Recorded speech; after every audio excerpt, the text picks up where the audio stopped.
우리가 잘 아는 베드로 사도는 예수님께서 생애 마지막 부분에 가이사랴 빌립보에서 이제 예루살렘으로 내려가는 마지막 길에 질문을 던졌습니다. 사람들이 이제 나를 누구라 하더냐? 어떻고 저떻고 사람들의 생각을 전했습니다. 그러면 너희는 나를 누구라 하느냐? 잘 아시는 말씀이지요? 베드로가 어떻게 대답했나요? 주는 그리스도시요 살아계신 하나님의 아들입니다. 예수에 대한 정확한 믿음을 고백하자 예수님이 하신 말씀입니다. 바요나 시모나, 이를 알게 한 이는 혈육이 아니라 하늘에 계신 내 아버지께서 너에게 알게 하셨다고. 하나님의 선물이라는 겁니다. 은혜라는 겁니다. 예수가 누군가를 믿고 영접하게 된 것은. 그래서 예수님께서 이어하신 말씀이 이제 내 교회를 너 위에 세우겠다. 이 정확한 예수에 대한 믿음 고백 위에 내 교회를 세우겠다. 이것이 기독교 역사 2000년이에요. 그래서 베드로는 이 믿음을 갖고 사마리아로 들어갔습니다. 로마까지 갔습니다. 로마의 중심부인 바티칸 언덕에서 예수가 부활하셨다고, 예수가 메시아라고, 가이사 넘어 있는 완전한 하나님 아들이라고 외치자 사람들이 그를 결국은 붙잡아서 십자가에 거꾸로 매달아 죽여버렸습니다. 유명한 바티칸 언덕의 베드로의 순교 사건입니다. 지금 로마 천주교에서는 바로 그곳에 베드로 기념 성당을 지었고 전 세계의 가톨릭 성지로 된 곳입니다. 아무튼 그러한 베드로입니다. 교회의 반석입니다. 그것은 곧 믿음의 사도였기 때문입니다. 그런 베드로가 그는 순교 전에 그가 지금까지 선교하고 목회하고 하면서 이제 자기가 총정리를 하면서 흩어진 나그네들에게 회람하는 유언과 같은 유서, 편지를 남겼어요. 그게 우리 성경에 있는 베드로 전후서예요. 여러분들 그냥 얼핏 생각할 때 믿음 위에 교회가 세워졌고 그 반석과 같은 베드로는 유서 가운데 아마도 이렇게 써야 자연스럽지 않겠습니까? 여러분들 믿음이 전부입니다. 끝까지 믿음으로 사십시오. 믿음으로 선교하십시오. 믿는 자에게 능치 못함이 없습니다. 그렇게 여러분들 외치고 하늘나라 가야 자연스러운 메시지라 여기는데 우리가 베드로 전후서를 읽어보면은 그렇지 않다라는 것입니다. 베드로는 베드로후서 제1장 4절 이하의 말씀의 한 부분을 제가 읽어 드립니다. 이로써 주께서 그 보배롭고 지극히 큰 약속을 우리에게 주사 이 약속으로 말미암아 너희가 정욕 때문에 세상에서 썩어질 것을 피하여 신성한 성품에 참여하는 자가 되게 하려 하셨느니라. 그러므로 너희가 더욱 힘써 너희 믿음의 덕을, 덕의 지식을, 지식의 절제를, 절제의 인내를, 인내의 경건을, 경건의 형제 우애를, 형제 우애의 사랑을 더하라. 믿음이 처음이고 믿음이 끝입니다. 여러분들 믿음 중심으로 사십시오 라고 하실 것 같은 베드로가 믿음은 시작에 불과한 거예요. 시작에. 예수를 구주로 영접하면서 하나님의 자녀가 되는 권세를 얻은 이 믿음은 시작에 불과하다는 거예요. 하나님의 자녀가 된 다음에 이제는 그는 아버지 하나님의 품성을 그는 받아서 아버지와 같은 아들로서 믿음 위에 덕 있는 성도가 되어야 합니다. 덕은 지식이 있는 덕으로 더 발전해야 합니다. 그 지식은 절제가 있어야 합니다. 절제는 끝까지 인내가 필요합니다. 인내에는 경건이 필요합니다. 경건에는 형제 우애의 품성이 필요합니다. 형제 우애 위에 여러분들 사랑을 세워가야 합니다. 한마디로 무슨 말씀인가요? 믿음은 시작이라는 것. 물론 이 믿음 없는 좋은 성품이라는 것이 세상에 많습니다. 그러나 성경에서는 믿음에서부터 하나님의 신성한 성품이 세워진다. 우리가 예수를 믿는다라는 것이 신성한 성품을 세워가는 우리는 반석을 이미 선물로 받았습니다. 그러나 이 믿음으로 끝장내려고 하는 이 믿음이 그냥 그 자리에 멈추어 있는 것이 오늘 우리들의 모습이 아닌가. 그로 인해서 예수를 믿기는 믿는데 무기력하고, 예수를 믿기는 믿는데 주변에 전혀 향기가 되지 않고, 예수를 믿기는 믿는데 나로 말미암아 감동받아 나도 교회 가볼까 하는 사람 생애에 한 사람도 만들지 못하고 있다면, 나 혼자 예수 믿고 천당 갈 수는 있겠지만 선교적 교회, 선교적 그리스도인으로서의 삶의 목적은 전혀 우리에게 세워지지 않았다라는 것입니다. 예수님께서 승천하기 전에 제자들에게 너희는 이 성을 떠나지 말고 약속한 성령을 기다리라. 성령이 너에게 임하시면 너희가 권능을 받고 예루살렘과 온 유대와 사마리아와 땅끝까지 이르러 따라합시다. 내 증인이 되리라. 여러분들 성령이 임하시면 너희들 불덩어리가 돼. 불덩어리 같이 너희들 나가서 복음 전해. 내 증인이 되어야 돼. 이렇게 말하지 않았다라는 것, 굉장히 중요한 부분을 여러분들 우리는 주목해야 합니다. 성령이 우리에게 임하시면 우리에게 doing이 아니라 먼저 being을 이루신다는 거예요. 예수의 증인이 되도록 하는, 예수의 증인이 되기 위하여는 예수를 닮도록 하는 것, 예수를 따라가는 제자가 되도록 하는 것, 그래서 나만 보면 예수가 생각날 수 있는 그런 증인이 되는 비잉의 사건이 성령에 충만한 자에게 나타나는 거예요. 우리는 그 비잉을 생각하지 아니하고 성령 받았다 그러면 막 그냥 나가려고 그래요. 성령 받았다 그러면 막 행동하려고 그래요. 그것이 바로 여러분들 한국교회 오늘 부실한 모습이고, 그로 인하여 쭉정이들의 그런 어떤 교회가 되어 버렸다라는 비판과 비난을 우리는 면치 못하고 있어요.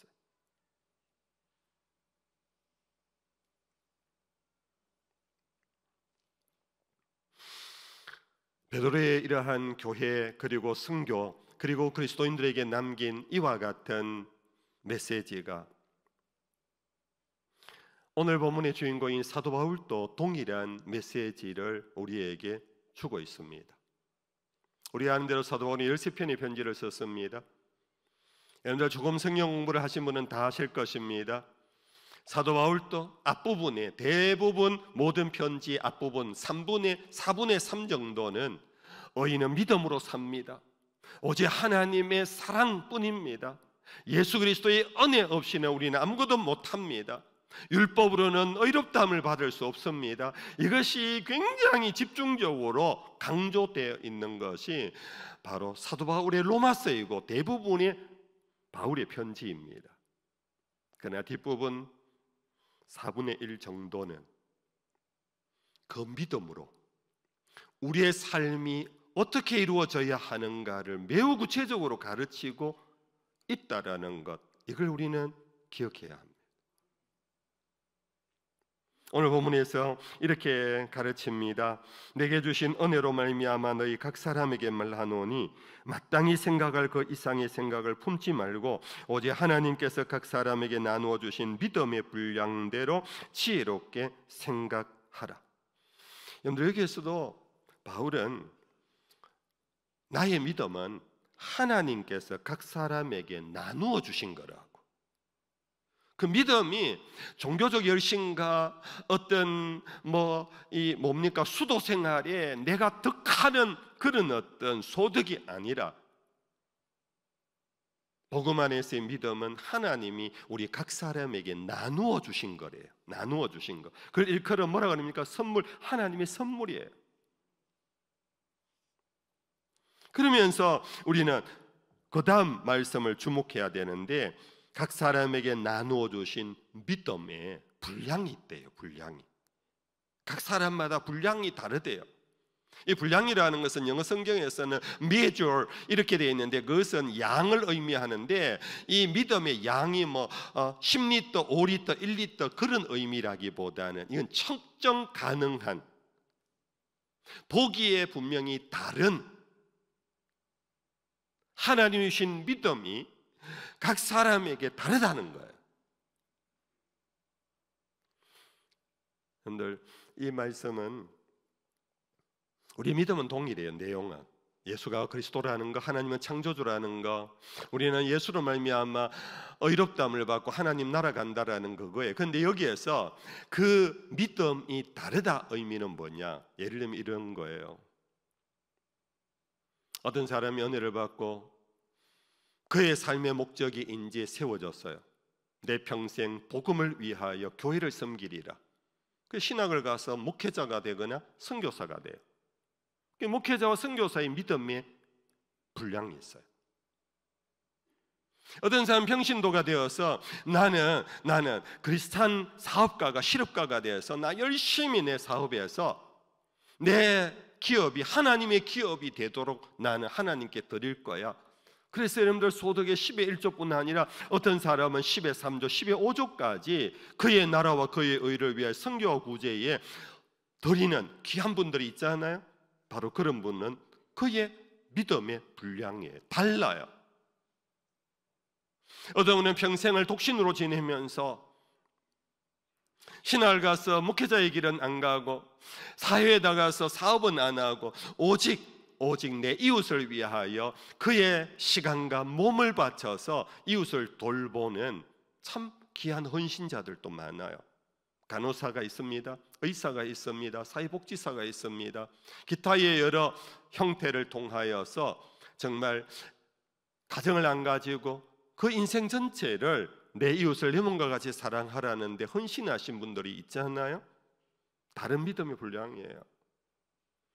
과거 우리나라 한국 땅이 가난할 때 납병, 한센병이 아주 창궐했잖아요. 한센 나병 환자들이 막 거리에 이렇게 다니실 때 정말 제 어릴 때는요 막 도망치고 막 이랬거든요. 근데 이제 소록도로 이제 격리되게 되었고 거기에 병원을 세워서 그 사람들의 피고름을 짜내고 치료해 준 사람들, 거의 초창기 의료인들은 다 외국에서 들어온 의료 선교사들이에요. 그 가운데 여러분들 호주에서 온 독신 간호사가 평생을 마지막 60 넘어서 은퇴를 하고 고국으로 돌아갔을 뿐 그의 40-50년을 우리나라 이 몬사는 정말 힘든 이 땅에 와서 헌신한 그런 믿음, 다른 믿음이에요. 그게 바로 믿음의 분량이라는 뜻이에요. 여러분들 이렇게 나름 고상하고 위대한 그런 사명을 다하신 분만이 아닙니다. 여러분들 가운데 대부분 일반 보통의 우리 주부들, 나는 남편 평범한 회사원, 그러나 내 자녀만은 정말로 하나님의 귀한 일꾼으로 내가 한번 세워버리다 하고 모태에서부터 태중에서부터 태교를 하면서 주일학교를 잘 키우고 청소년기를 잘 키워서 그를 신학교를 보내서 훌륭한 하나님의 일꾼으로 양육하는 그런 어머니들, 그의 믿음의 분량이 달라요. 이것은 양으로 누가 더 크냐 작으냐의 문제가 아니고, 다시 말하면 이것은 각기 하나님이 주신 믿음의 모습이 각기 다르다. 이것을 성경에서는 은사라고 표현하기도 하지. 각양 은사가 다르다. 그래서 오늘 본문에 여러분들 뒷부분에 보면 사도 바울은 제가 길어서 다 못 읽었는데요, 7절 이하 혹 섬기는 우리에게 주신 은혜대로 받은 은사가 각각 다르니 혹 예언이면 믿음의 분수대로, 7절 혹 섬기는 일이면 섬기는 일로, 혹 가르치는 자면 가르치는 일로, 위로하는 자면 위로하는 일로, 구제하는 자는 성실함으로, 다스리는 자는 부지런함으로, 긍휼을 베푸는 자는 즐거움으로 할 것이니라. 각각 그 믿음의 분량대로 예언자는 예언을 하고, 가르치는 자는 가르치고, 섬기는 자는 섬기며, 다스리는 자는 다스리고, 긍휼을 베푸는 자는 긍휼을 베푸는 각양 믿음의 분량에 순종하고 충성하라. 여러분들 스스로 생각해 보십시오. 하나님이 나에게 나누어 주신 믿음의 분량은 무엇일까?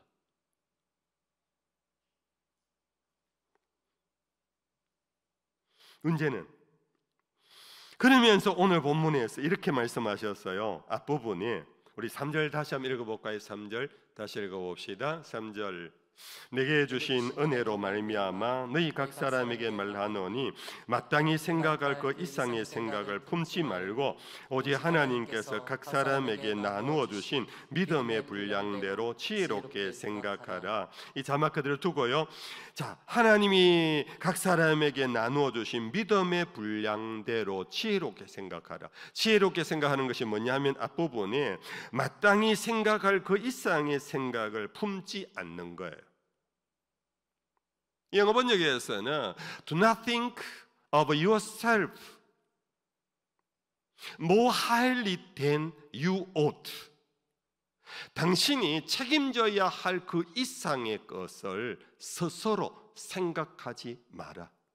사도 바울은 이러한 교회의 현실을 바라보면서 여러분들 하나님이 각각 하나님의 뜻에 따라 나누어 주신 믿음의 분량이 각기 다릅니다.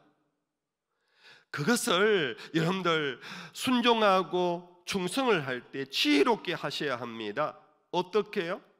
당신이 해야만 하는 일 이외에 너무 다른 사람의 일에 대하여 여러분들 참견하면 안 됩니다. 이것이 여러분들이 생각할 그 이상의 생각을 품지 말라 한 경고예요. 여러분들 오늘날도 마찬가지입니다. 내가 순진하고 내가 순수하고 내가 진실하고 내가 참되고 내가 확실히 있다면은 이 확신이 막 흘러 넘쳐요. 이 확신이 흘러 넘쳐가지고 그렇지 않는 사람에 대하여 여러분들 우리는 많이 참견하고 정죄하고 그러지 않아요. 오히려 이러한 흘러 넘치지 않는 사람은요 그냥 눈치만 보고 그냥 조용하게 있어요. 조용하게. 내 같은 게 뭐 말할 자격이 있나 하고 조용하게 있는데 이게 막 자기에게 흘러 넘치는 사람은 조용하게 있지를 못하잖아요. 그래서 베드로는 여러분들 믿음이 전부가 아니고 믿음은 시작입니다. 하나님 주신 은혜를 여러분들이 받는 이 믿음은 시작입니다. 이 믿음이 정말로 열매를 맺기 위하여 이 믿음이 여러분들 세상을 그리스도의 나라로 만들어 가기 위하여서는 여러분들 신성한 성품이 믿음 위에 세워져 가야 합니다. 그의 첫 번째가 믿음 위에 덕을 세우셔야 합니다. 덕이라는 거 여러분들 쉬운 말 어렵지 않지요. 누구 보고 야, 저 사람 참 덕 있는 사람이다. 어떤 사람입니까? 다른 말로 말하면 참 괜찮은 사람이다. 괜찮은 사람 어떤 사람입니까? 고집 안 불러요. 수용할 줄 알아요. 무슨 생각을 하는데 여유를 가지고 함부로 촉바르게 말하거나 행동하지 않아요. 흔히 말하는 겸손한 사람이에요. 점잖은 사람이에요. 그러면서 다른 사람과 더불어 함께 집사님 그러세요? 제가 그거 몰랐네요. 집사님 정말 귀한 분입니다. 정말 집사님은 하나님이 사랑하는 분이에요. 이러면서 다른 사람에 대하여 격려하고 위로하는 이러한 품성, 이것이 믿음 위에 세워져야 할 덕이라는 거예요. 이것이 바로 마땅히 생각할 그 이상 생각하지 마십시오. 경계선을 넘어가지 마십시오. 하나님 주신 은혜 안에 가르치는 자는 가르치는 데 충성하십시오. 나누는 사람은 나누는 데 충성하십시오. 그럴 때 교회가 성령이 주신 은사가 결국은 연합하고 일치하면서 한 몸을 이루게 될 것입니다. 이것이 바로 우리 오늘 본문의 4절 5절이잖아요. 우리가 한 몸에 많은 지체를 가졌으나 모든 지체가 같은 기능을 가진 것이 아니니 이와 같이 우리 많은 사람이 그리스도 안에서 한 몸이 되어 서로 지체가 되었느니라. 우리는 정말로 하나님이 나에게 맡긴 일에 최선을 다하되 지혜롭게 생각해야 합니다. 상대의 영역과 상대의 처지와 상대의 형편을 이해하고 세워줘야 합니다. 그것을 참견하고 꾸중하고 나무라게 되면 교회는 성령의 전쟁이 일어나 버립니다. 믿음의 전쟁이 일어나 버립니다. 종교 전쟁이 일어나 버립니다. 이것이 역사 속에 참극을 빚은 어리석은 교회의 모습 중에 하나 아닙니까? 저는 목회를 하면서요, 글쎄 이거는 우리 장로님들 교인들이 평가하겠지만, 저는 목회하면서 우리 교회 안에 어떤 일이 있으면요, 저는 전문가를 존중해요. 전문가를. 음악이면 음악 전문가, 건축이면 건축 전문가, 여러 가지 그 전문 분야에 그런 분이 있으면 우리가 그분에게 자문을 구하도록 그렇게 저는 원하고 있어요. 우리 교회 목회 사역을 나누어 위원회 조직으로 우리 장로님들에게 위원회 하나하나씩을 맡겨서 함께 동력하고 있습니다. 일단 그 장로님이 그 위원회를 맡아서 1년 동안 섬길 때 저는 원칙에 어긋나지 않는 이상 저는 참견하지 않습니다. 장로님, 올 한 해 알아서 잘 해주십시오. 여러분들 그럴 때 자기가 맡은 일에 소신껏 일하게 되고 혹은 보람을 누리면서 일을 하잖아요. 근데 서로 영역을 존중하지 아니하고 참견하고 간섭하고 그렇게 되면은 힘들어졌잖아요.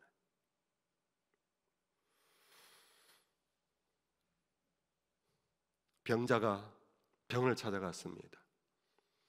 워낙 인터넷을 통해서 병에 관련된 많은 정보들이 있어가지고 병원에 가기 전에 벌써 자기 병에 대한 많은 것을 가지고 의사에게 갑니다.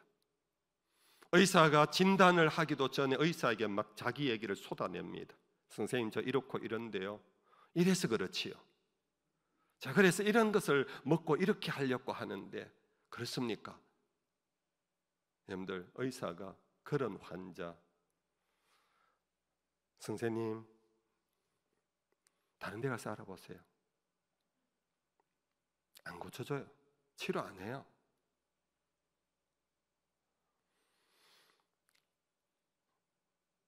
사도 바울은 갈라디아서에 이런 말씀을 했습니다. 갈라디아서 6장 2절 이하의 말씀입니다. 같이 한번 볼까요? 같이 한번 읽어봅시다.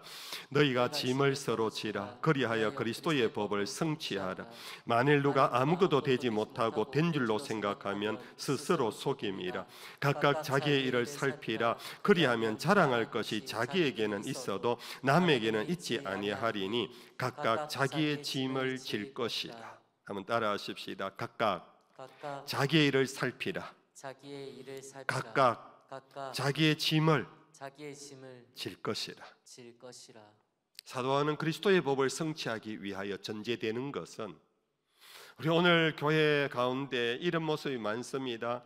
그리스도의 법이란 사랑 아닙니까? 사랑이란 것은 막 남의 일을 막 도와주는 거잖아요. 그런데 사도 바울은 그러지 말랍니다. 그러기 전에 먼저 자기 자신을 살피라. 그리고 자기 일을 온전히 해라.